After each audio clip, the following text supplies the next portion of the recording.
I want to thank the organizers for not just inviting me, but giving me the opportunity to participate in this forum. At Walter Reed, we placed an emphasis on interdisciplinary and multidisciplinary care.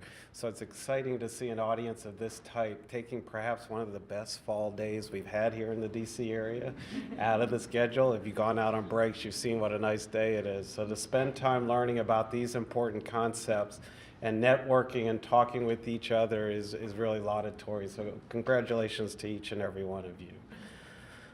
It is a pleasure to be here. I have no financial disclosures, but you have heard I'm an active duty member of the United States Army. So the opinions and the stuff that I present today really are from me in the civilian uniform and not in my Colonel Green outfit. Let me put it that way. It's in the car if you want to see it, though. Today's objectives: identify common clinical presentations of immunodeficiencies. Wow, thanks for that impossible task.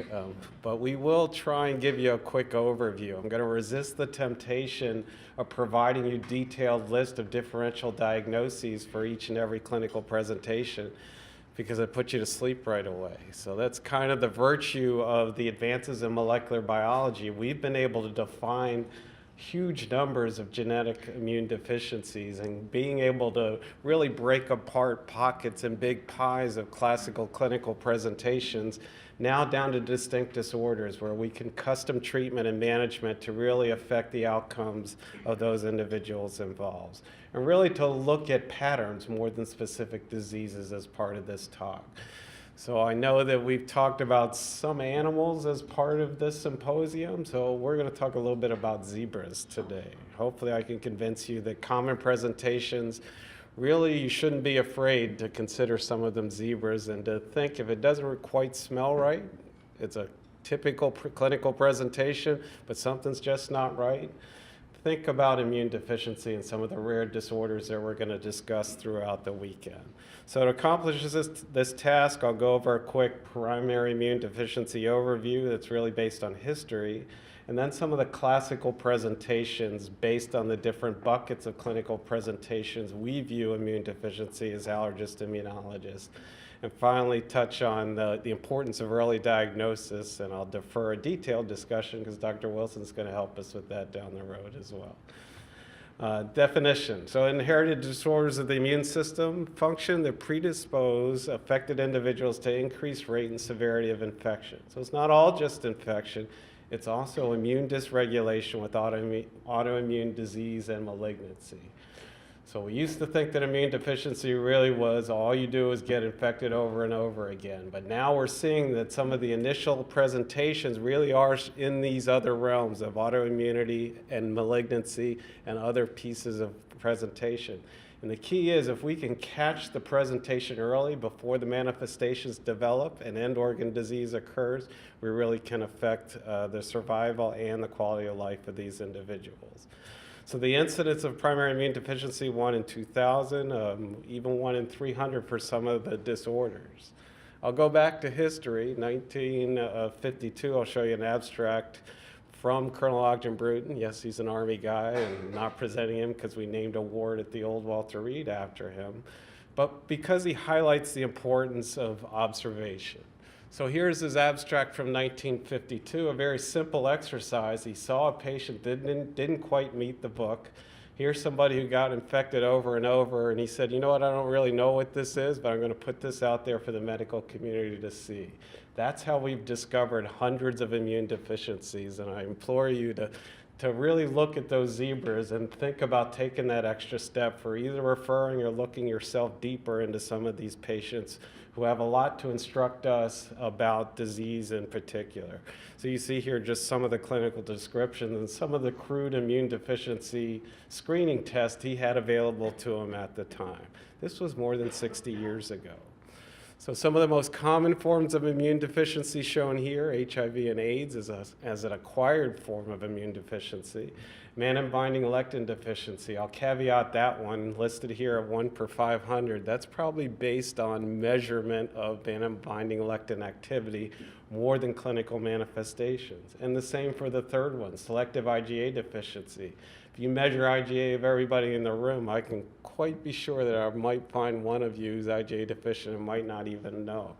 The key is that even though there are abnormalities with immune system components, it doesn't always manifest as disease. And the trick is really identifying that those who really are at risk of having complications.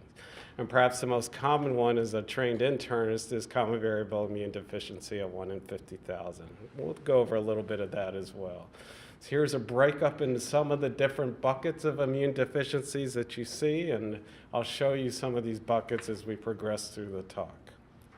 Clearly, the most common one is right there on the right-hand side of the slide, those in the form of antibody deficiencies, and we'll start off with those.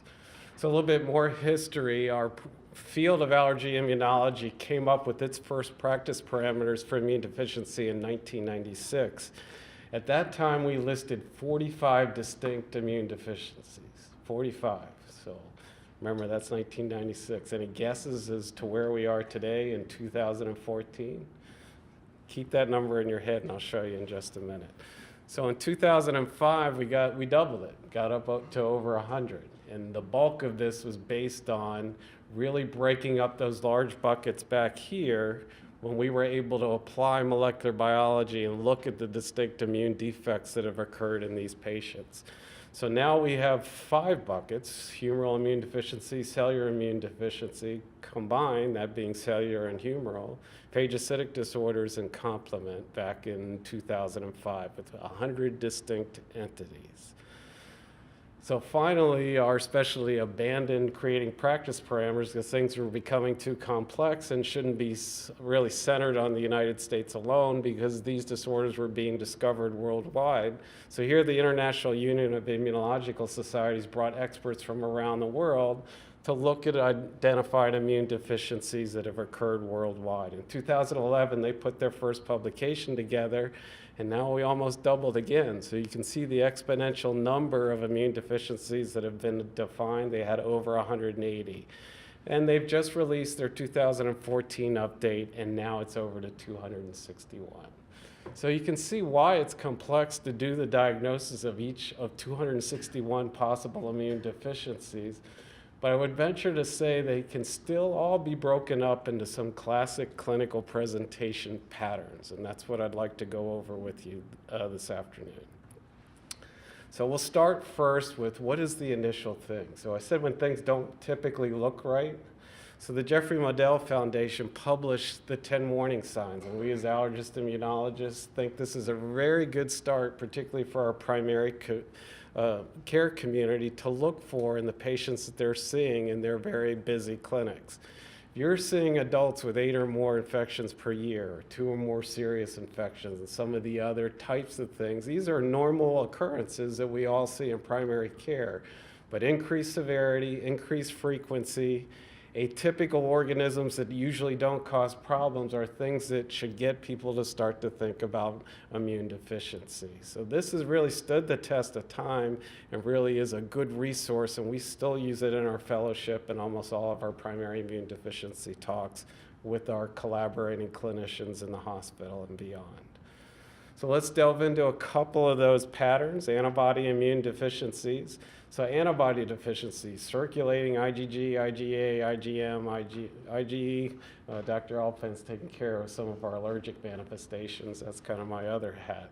But IgG, A, and M really are our defense against extracellular organisms. And I say extracellular, this is the list of infections that they get, because that's where they attack. Things when they're first introduced into the body and the bloodstream, they're there to soak things up and to let the reticular endothelial system get rid of those organisms.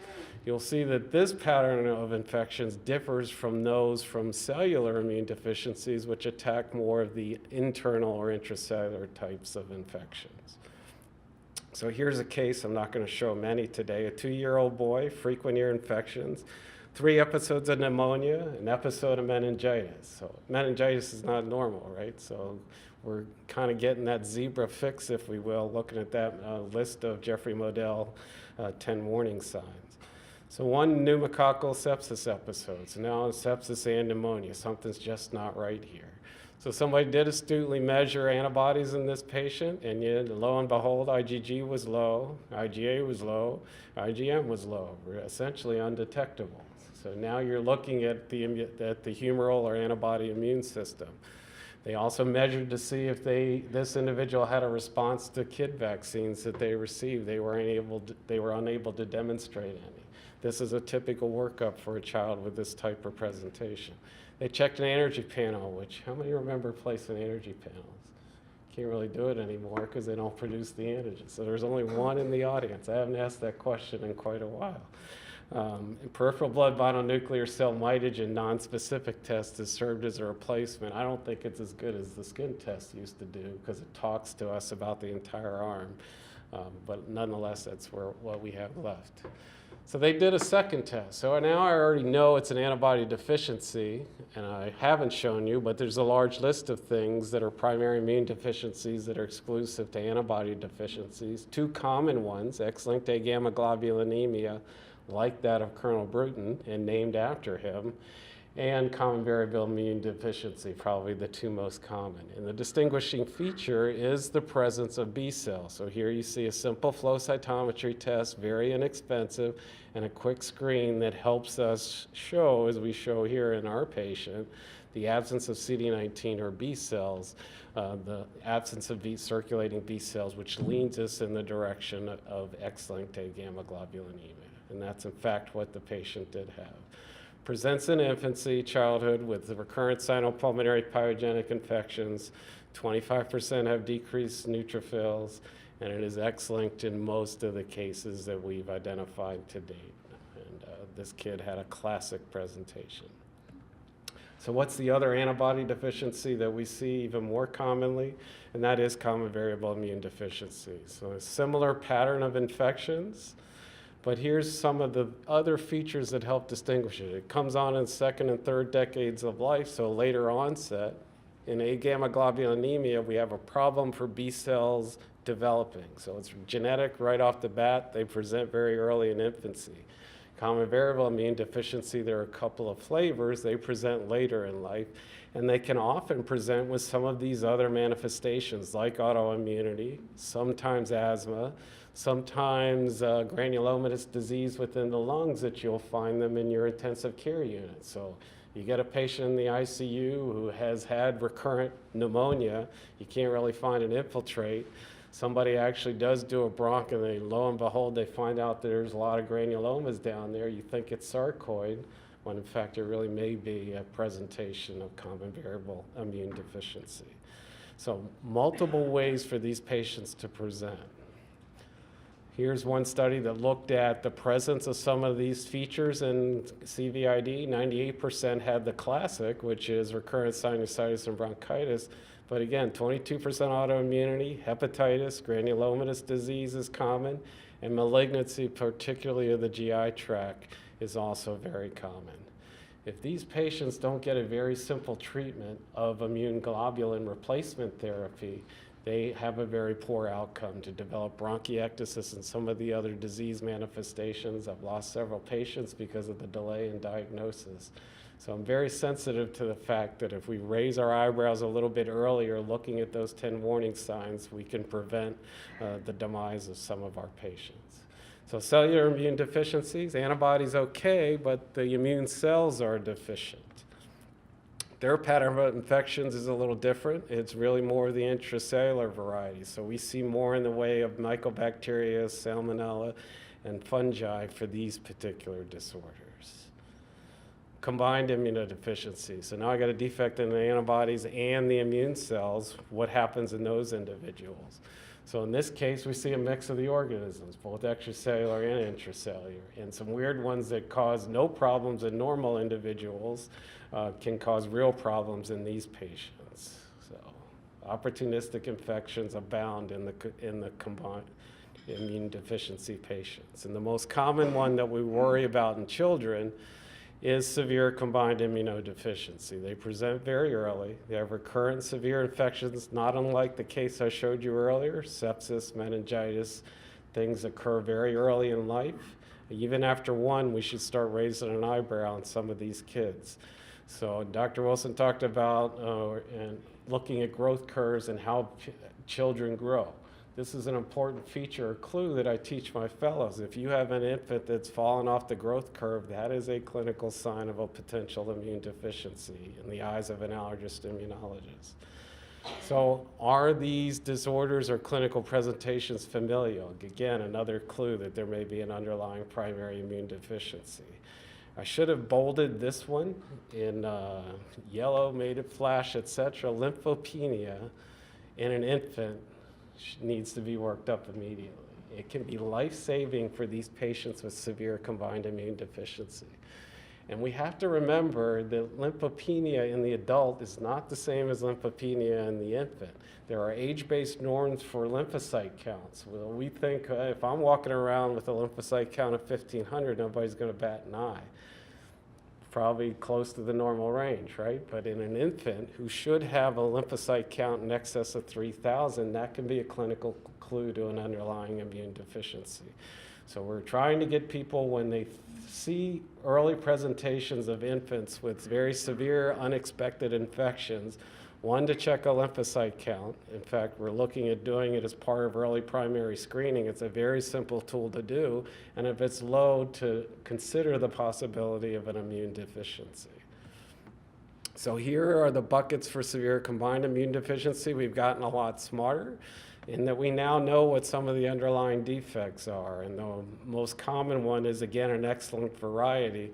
But the key is these people can be saved. If we transplant them early on in life, they can lead happy, healthy, normal lives. Yet if we allow them to get infected or get transfused with bloods that make transplant difficult down the road, they will incur end organ damage and in a lot of cases die, which is what we see worldwide. So there's opportunity here for us as the healthcare community to intervene early. Some of the patterns we see in combined immune deficiency, I got T cells and B cells, either both present or one of them's absent, right? So we see different disorders that fall in those different buckets, and I spent a lot of time working with our fellows as to what those presentations are. Ataxia telangiectasia, here's another one. I'll just tell you briefly, we're not going to go in detail because I'm short on time. Radiation sensitivity. So now we know that there are disorders that have problems with DNA repair. So as we send people through x-rays or out in the sunshine or whatever, these individuals have a defect in the machinery that we take for granted in our system, so breakages in DNA can't be repaired. So they become more susceptible because the immune cells replicate much more often than the other cells in our body, and those are the cells that are affected most. So we've seen primary immune deficiencies emerge in that arena. So let's move on to innate immune deficiencies, and we'll talk briefly about phagocytic and complement, which comprises the bulk of these types of disorders. So phagocytes, catalase positive bacteria in particular, so we see staph.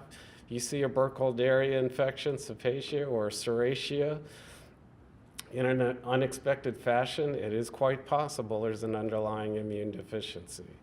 So abscesses and mucosal infections abound in these phagocytic defects. So chronic granulomatous disease is one of the more recent but emerging important disorders. Abscesses in the lungs, liver, lymph nodes, and skin. Again, catalase positive bacteria. They develop a colitis that's similar to Crohn's disease. So again, you got that patient coming back with GI disorders over and over again. You think it's a primary GI disorder, but lo and behold, it may be an underlying immune deficiency.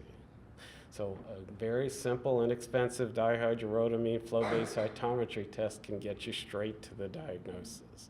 So 4 different forms. There's actually a 5th that's emerging as well. X-linked, again, is one of the more common forms. In the interest of time. Phagocytes are fun. So leukocyte adhesion deficiency. Simple CBCs have a lot of information. So leukocyte adhesion deficiencies is good. We can crank leukocytes, get them into the bloodstream. They're no good if we don't get them to the sites of infection. There is a class of disorders that have problems with the adhesion molecules on neutrophils that don't allow them to see or respond to the signals of the underlying endothelium that says, look, there's an infection under here, you need to migrate out of the blood into the tissue.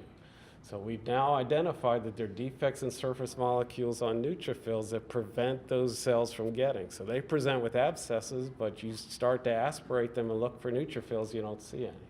So here's a disorder that's an immune deficiency, but their neutrophil count is elevated because they can't get out of the bloodstream, right? So it's a fascinating field to look at some of these disorders. There are two different types shown here, and we won't go into the details of each of them today. So complement disorders, classic enigma for medical students, and certainly our allergy immunology fellows memorizing that pathway. Well, there are defects all along the pathway, along with the regulators as well. And we've gotten very smart as to some of the immune deficiencies that can occur and some of the angioedema states that can occur because of defects in each of these different pathways. But there are some patterns that emerge. So early complement pathways predispose you to autoimmunity and pyogenic infections. Regulatory and late pathways kind of steer you towards the classic Neisseria infections that we associate with late complement deficiencies.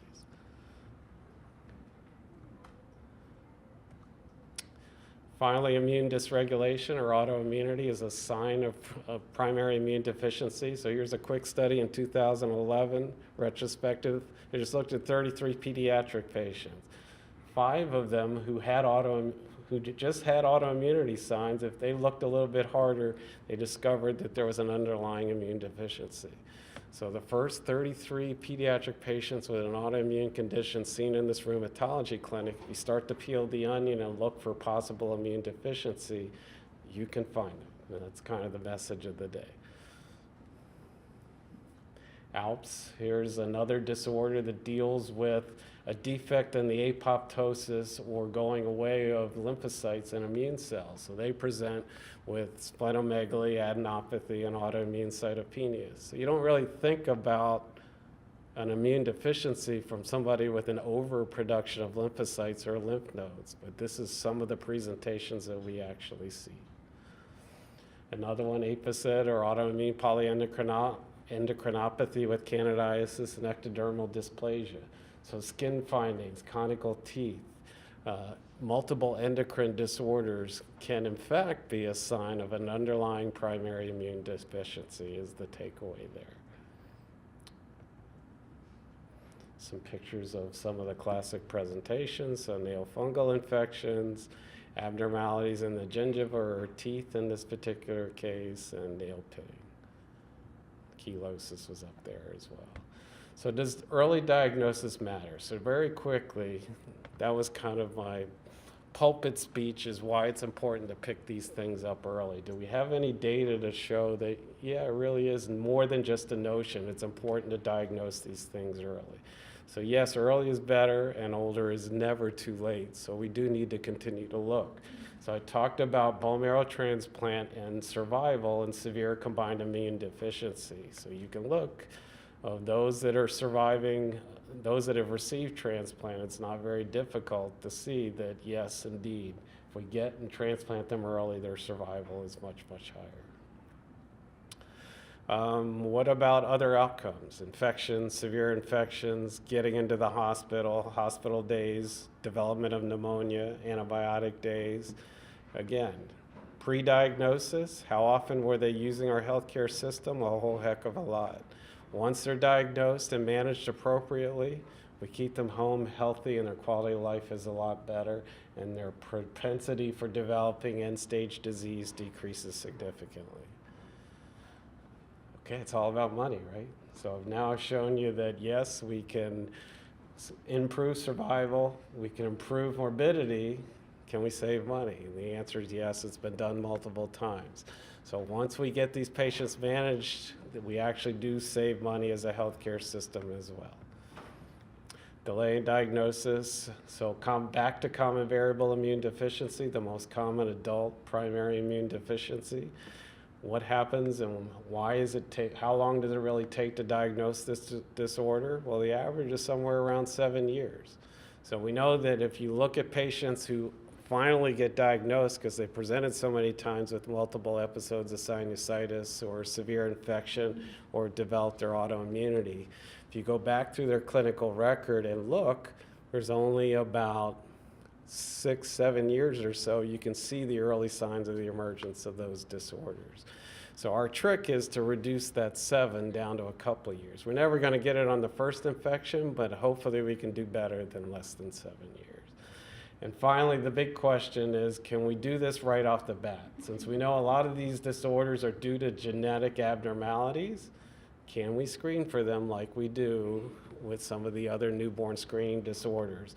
And there is a movement in several states for where we are conducting primary screening. I think the number's up to 23 or 25 out of the 50.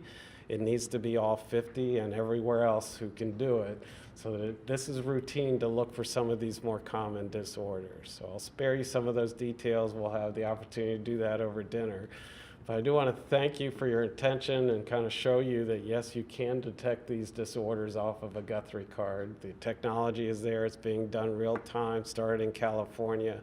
And we're now saving lives by getting bone marrow transplant in some of these SCID babies a lot earlier than we would have otherwise. We don't wait for that first infection anymore. So the take-home lesson is think zebras, right? Not always. But if you have one of those 10 warning signs, think about how you can impact the lives of that patient who continues to get infected or continues to develop those autoimmune or immune dysregulation symptoms. So I want to thank you for your attention today. We've kind of gone over the 10 warning signs of immune deficiency. Those individuals who present with atypical severe recurrent infections, those who have an abnormal dysregulated immune system. We've looked at some of the patterns based on the type of defect that you actually have, and hopefully I've convinced you that an early diagnosis really does improve outcomes, be it monetary, quality of life, or outright survival. So thank you for your attention, and sorry it was so rushed.